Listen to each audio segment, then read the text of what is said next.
Spinal cord discussion starts with first the extent of spinal cord.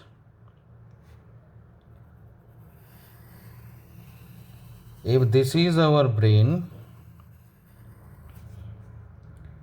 then midbrain, pons, and medulla, midbrain, this is the cerebellum. So this one is cerebral hemisphere, midbrain, pons, medulla, all together called as a brainstem, and this one is the cerebellum. This medulla continues downwards as the spinal cord.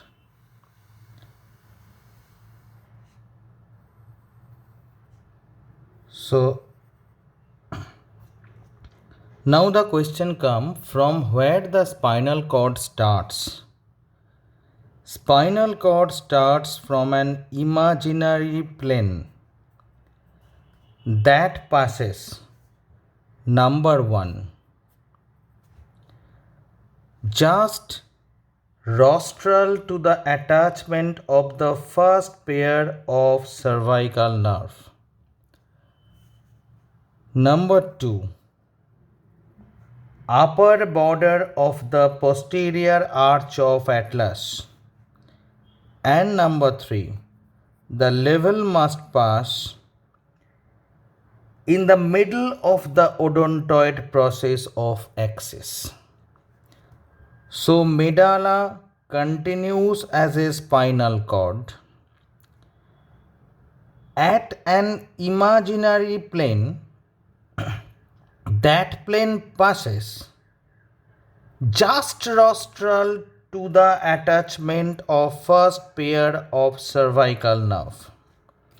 So point number 1 is the imaginary plane that passes just rostral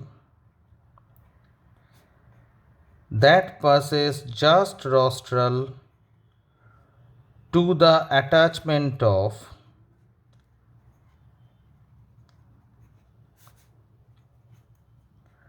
first pair of spinal nerve বা first pair of cervical nerve.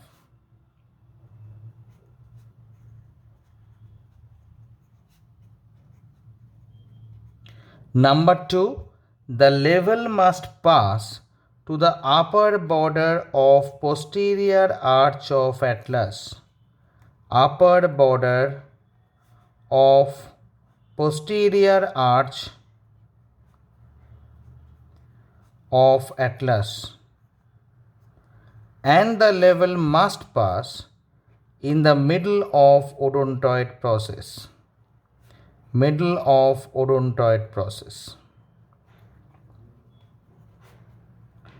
So from where the spinal cord starts, the answer must be that the medulla continues as a spinal cord through an imaginary plane which passes just rostral to the attachment of first pair of cervical nerve, upper border of the posterior arch of atlas, and middle of the odontoid process.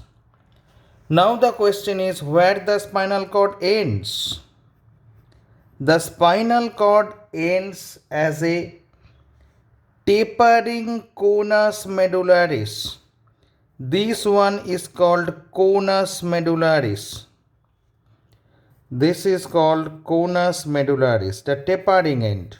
Spinal cord ends as a tapering end, which is known as conus medullaris, at the level of intervertebral disc.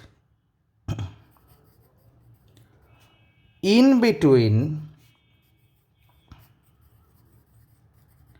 first and second lumbar vertebra.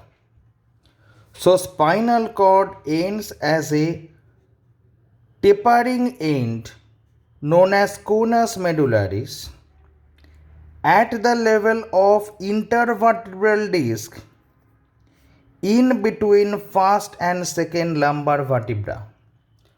So this is the extent of the spinal cord from where the spinal cord starts and where the spinal cord ends.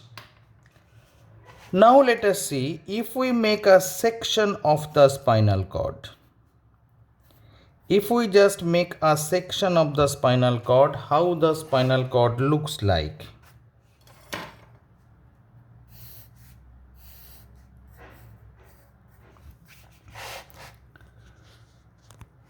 So how it will look like.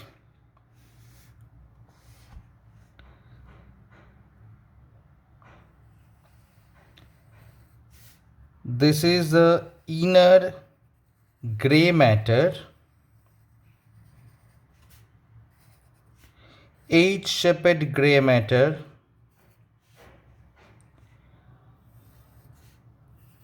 and outer white matter.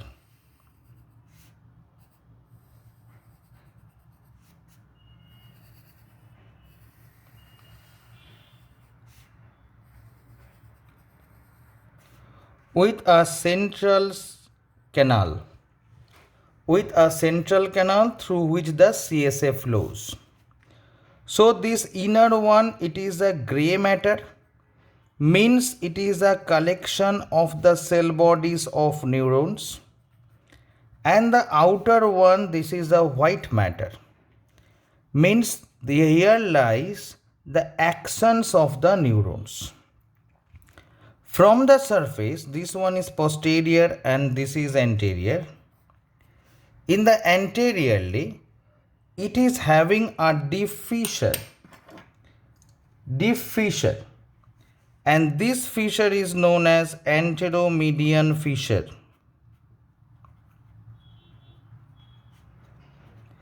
This is known as anteromedian fissure. And posteriorly, just opposite to it, there is also a furrow, but this furrow is not so much deep like this. So this one is known as sulcus. So this is known as posteromedian sulcus.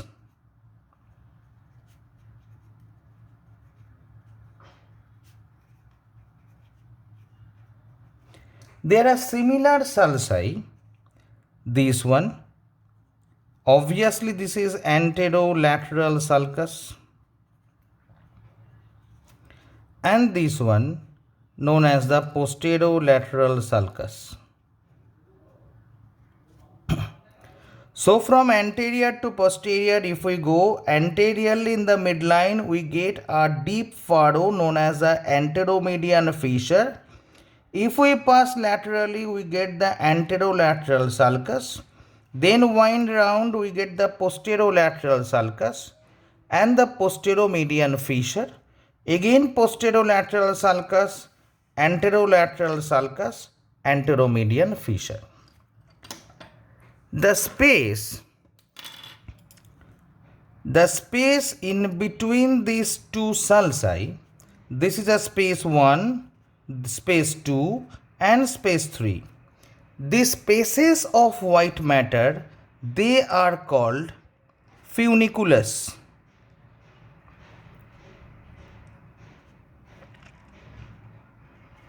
These spaces are called funiculus. 3 zones rather. This one is posterior zone, this is lateral zone, this is anterior zone. These are called funiculus. And the white fiber passes through it. Those white fibers are called fasciculus. So funiculus, these are the zones, and fasciculus are the white fibers passing through it. Okay, now we will go to the another one, tracts of the spinal cord.